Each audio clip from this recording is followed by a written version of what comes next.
Et hello les investisseurs, j'espère que vous allez bien et bienvenue dans ce nouvel épisode dans lequel je vous propose de parler de l'entreprise Renault qui a corrigé en bourse ces derniers jours suite à une annonce au niveau du PDG qui quitte l'entreprise. On va donc dans cette vidéo revenir sur la baisse qui a eu lieu, les chiffres de l'entreprise et la valorisation afin d'essayer de répondre si ce serait une entreprise qui pourrait m'intéresser ou si je vois une opportunité ou au contraire des risques. On parlera des deux cas, aussi bien de l'opportunité que je peux voir, des risques aussi. Et c'est une entreprise dont on avait déjà parlé en novembre 2024. À l'époque, j'avais refusé de me positionner dessus, notamment parce que je voyais des challenges à venir pour l'entreprise. Et vu que je me dois de faire des choix en portefeuille, je ne peux pas mettre toutes les actions. Et donc, pour celle-là, c'était non. Cependant, on voit qu'elle est revenue au même niveau qu'il y a quelques mois. Et l'entreprise, sur 5 ans, en fait, elle a quand même fait un plus 85%. Donc, rien à dire. Pour l'instant, la tendance de l'action en bourse sur 5 ans est quand même en positif. Et je lisais aussi que le chiffre d'affaires était en train de repartir à la hausse, sachant qu'à l'époque, il était en baisse, ils avaient passé quand même une grosse période de difficulté. Donc je me suis dit, pourquoi pas retourner sur le dossier entre la baisse qui vient d'avoir lieu, le chiffre d'affaires qui a l'air de repartir, ils ont aussi l'air d'avoir des flux de trésorerie disponibles positifs, donc il y a peut-être pas mal de points à étudier en positif. Évidemment, comme d'habitude, c'est un jeu de conseil en investissement. Je partage ma vision des choses, mais vous prenez vos propres décisions. Donc, pourquoi Renault a baissé récemment en bourse? Tout simplement parce que le PDG a annoncé son départ pour Kering. Donc, évidemment, ça amène de l'incertitude quand le PDG annonce qu'il part et forcément aussi une réaction des marchés. Cependant, un changement de direction, ça n'impacte pas forcément les chiffres de l'entreprise à court terme. Évidemment, sur le long terme, le management, c'est extrêmement important.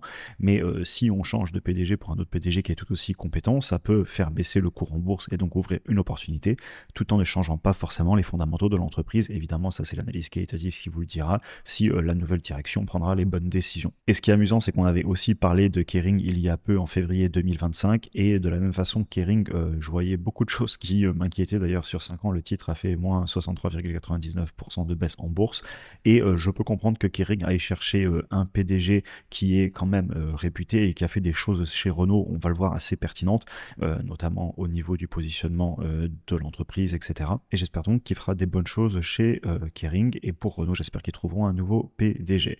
Maintenant, est-ce que cette baisse pourrait ouvrir à une opportunité, comme je vous le disais, si les chiffres sont bons? Eh bien, c'est ce qu'on va regarder en vidéo aujourd'hui, et voir aussi l'évolution par rapport à novembre 2024, quand on avait regardé le titre à l'époque. Et en parlant de novembre 2024, je vais mettre la vidéo en pause et je vais vous repasser un passage que j'avais fait à ce moment-là où je parle beaucoup plus de qualitatif. Pourquoi je vois le secteur de l'automobile en changement en ce moment? Quels sont les challenges qui vont arriver pour Renault mais aussi pour d'autres entreprises?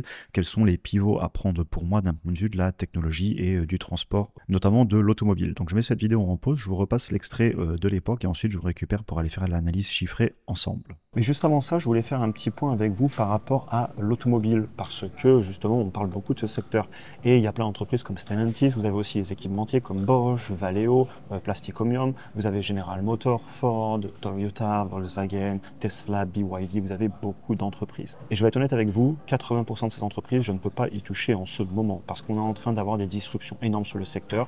Et je le dis, et je l'avais dit dans plusieurs vidéos à l'époque, je pense qu'il va y avoir des grosses cases, je pense qu'il va y avoir des faillites, je pense que tout le monde ne va pas survivre, c'est mon avis. Et pourtant, je suis quand même exposé au secteur parce que je pense qu'il y en a qui vont tirer leur épingle du jeu et on va peut-être avoir des choses assez exceptionnelles à faire sur l'automobile et le transport de façon générale dans les prochaines années. Vous avez d'ailleurs des vidéos assez techniques sur la chaîne où je parle justement de tous les changements qui sont en train d'avoir lieu en ce moment sur les procédés de fabrication, sur les logiciels. Aujourd'hui, on regarde les chiffres, mais de façon générale, pour moi, on est sur les entreprises qui doivent clairement se transformer. Et on va avoir besoin de direction et de management qui prennent des vraies décisions. Ne pas chercher forcément à faire de la profitabilité court terme, prendre des décisions difficiles pour justement pouvoir survivre sur le long terme.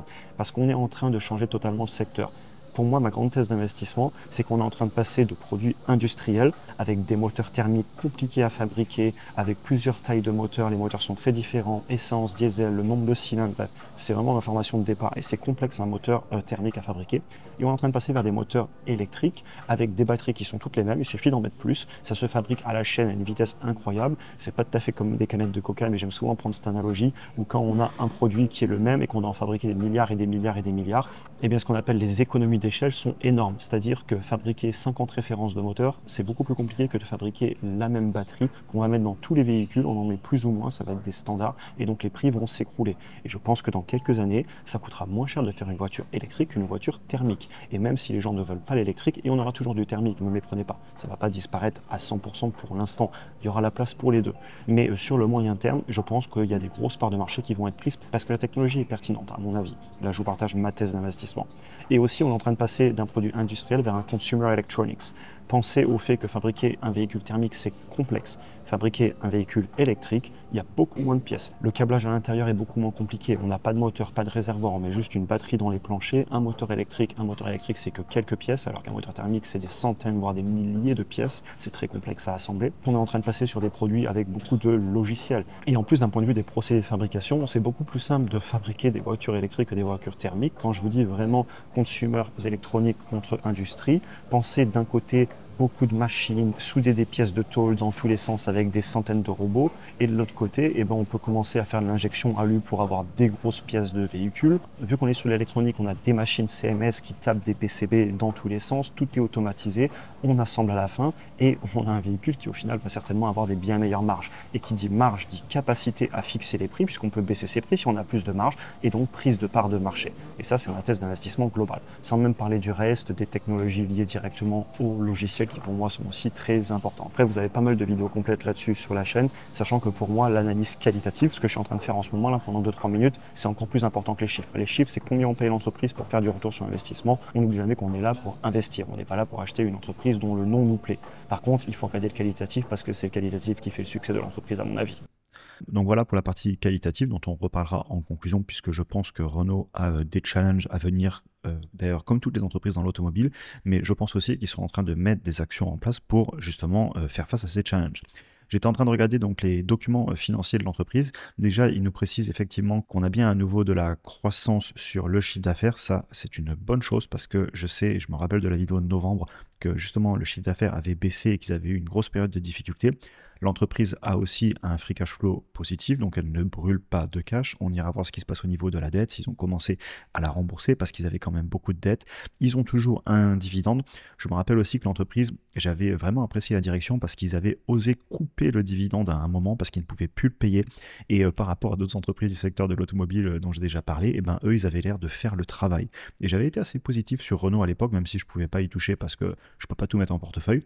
Mais je sais que la direction prenait des bonnes décisions et on va aller regarder tout ça. Notamment, ils ont repris à payer un dividende alors qu'ils avaient osé le couper, ce qui est vraiment à noter de la part de la direction comme une décision qui n'est pas court terme mais plutôt long terme, et aller voir ce qu'ils le font maintenant. Juste par rapport au positionnement de la marque, ce que je vous disais, c'est que Renault est quand même en train de faire un sacré switch, notamment vers l'électrique. Après, il y a aussi tout ce qui est design. Alors, je sais que c'est très personnel le design, mais si je partage mon opinion, du coup, il ne sera qu'une opinion, c'est que je trouve qu'ils font un beau travail. Les voitures ont l'air de se vendre aussi, notamment, je lisais ça dans un de leurs documents, je crois que la nouvelle Renault 5 était le véhicule électrique le plus vendu sur une période en Europe. Voilà, vous l'avez ici. Premier véhicule électrique de France. Alors, il faut aller voir les dates. On voit ici que c'est jusqu'au 24 avril. Allez lire les petites lignes. Mais bref, globalement, ils font des ventes. Et pareil, Dacia, c'est une marque qui est assez présente et leurs ventes sont quand même assez solides. Et ils ont aussi même tenté d'attaquer des nouveaux segments comme Alpine. Alors, c'est des plus petits volumes, etc. Il n'empêche que... ça c'est très personnel ce que je vous partage, je trouve qu'ils essaient de faire le switch vers l'électrique, etc. Ce dont je vous parlais un petit peu juste avant dans l'analyse qualitative, que pour moi il va y avoir du changement et qu'il ne faut pas rater le tournant. Mais passons maintenant aux chiffres. Alors, le chiffre d'affaires de Renault, on se le met ici en 12 mois glissants.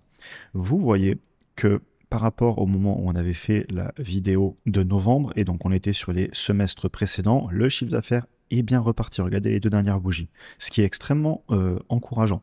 Donc ça veut dire que les actions qui ont été mises en place par la direction sont en train de payer puisque le chiffre d'affaires augmente. Et d'ailleurs, on le voyait tout à l'heure dans les documents financiers, on a bien un plus 7,4% là par rapport à 2023 sur l'année complète de 2024. 4. Par contre, sur le long terme, et ça je me rappelle très bien de ce qu'on avait dit sur l'ancienne vidéo, la croissance est quand même très très faible. Hein. Là, sur 10 ans en composé, on est à moins de 3% de croissance par an sur le chiffre d'affaires.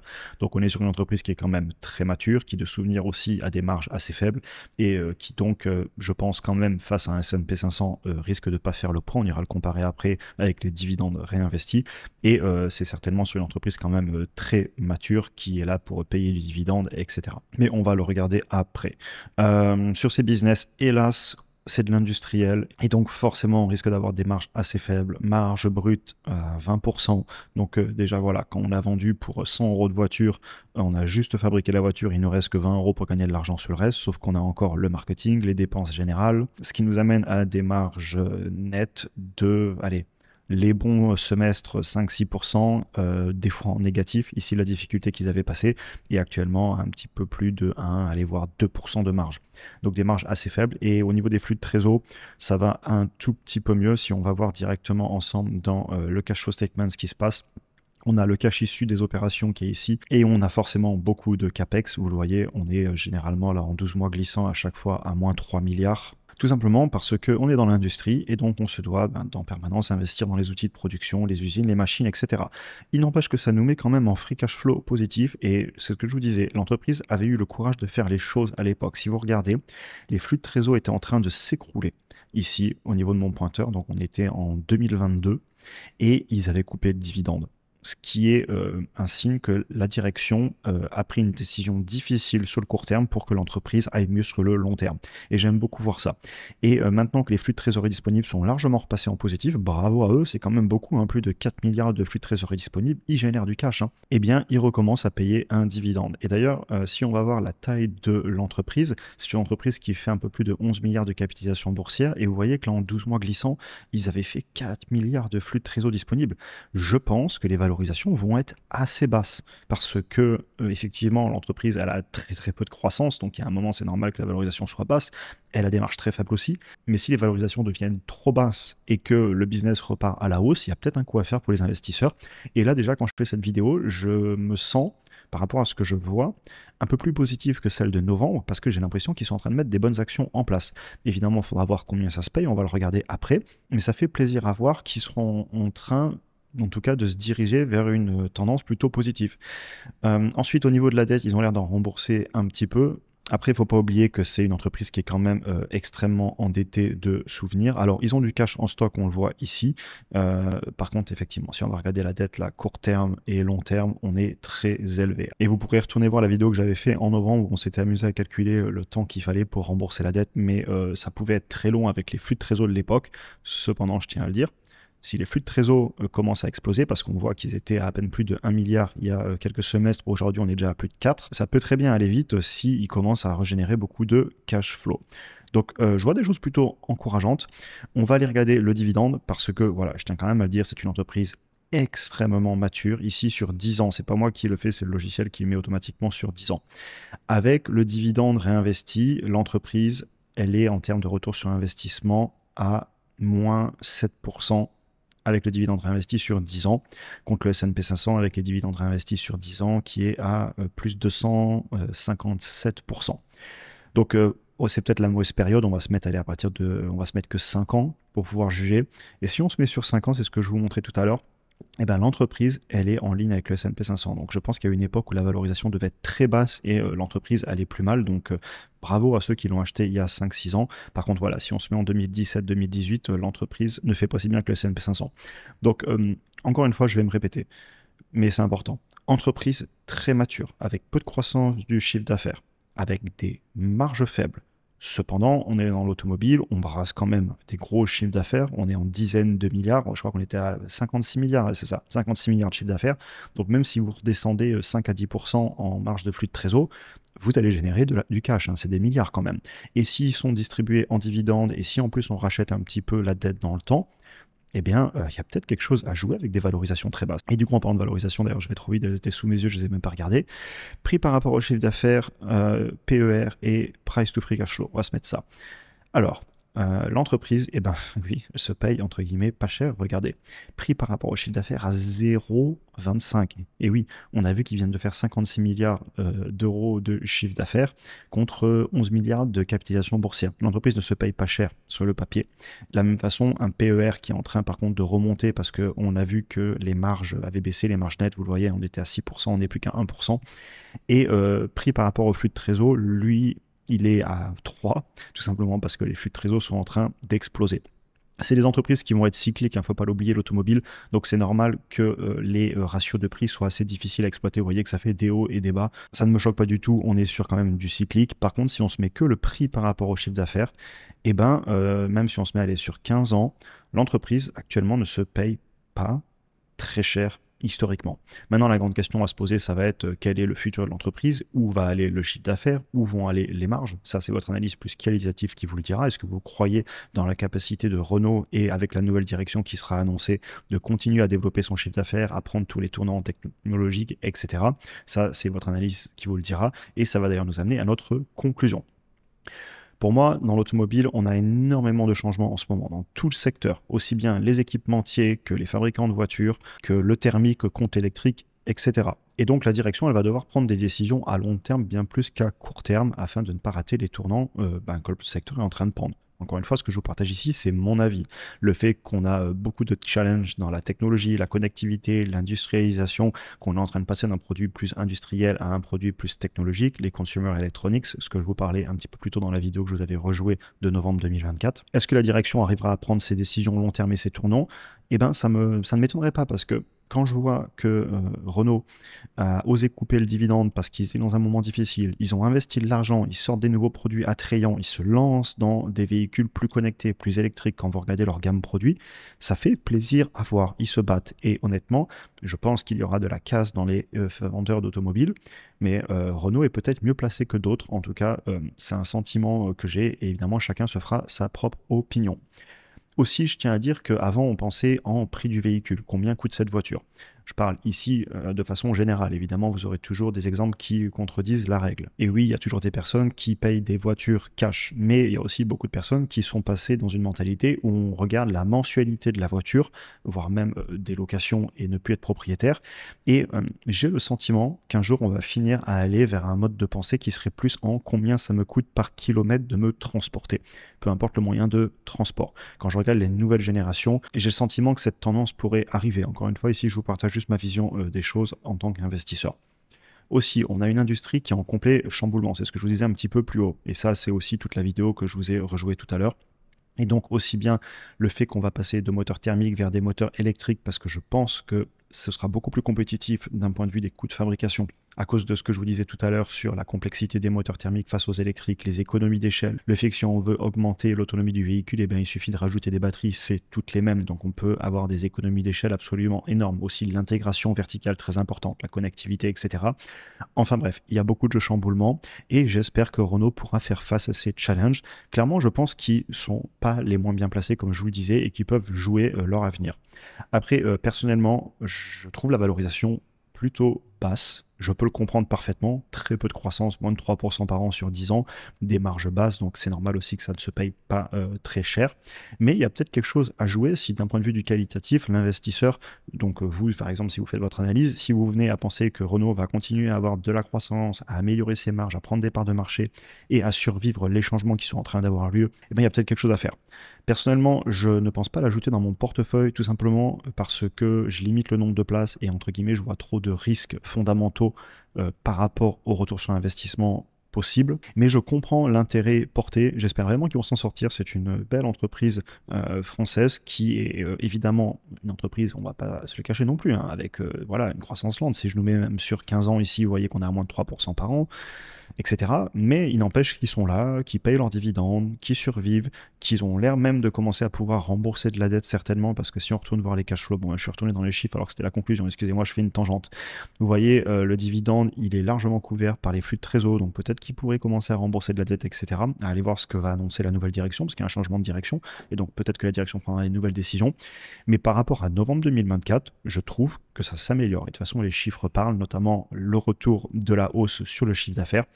Donc ben bravo au retournement de situation, bravo à l'ancienne direction qui est sur le départ, à l'ancien PDG, et ben on verra ce qui se passera dans l'avenir. Ce sera un plaisir pour moi de refaire une vidéo sur le titre. Et d'un point de vue des valorisations, je comprends parfaitement que ça intéresse. Et d'ailleurs, même la performance là, du business, si vous la prenez depuis 2020 sur 5 ans, eh ben, bravo, parce que c'est en ligne avec le S&P 500. Évidemment, sur le plus long terme, ce n'est pas le cas, mais sur les 5 dernières années, comme on le voyait en début de vidéo, sur le graphique que je vous montrais, on est à plus 85%. Donc, bravo à eux. En tout cas, j'espère que la vidéo vous aura intéressé. Je vous souhaite une excellente journée et à très bientôt pour un prochain épisode.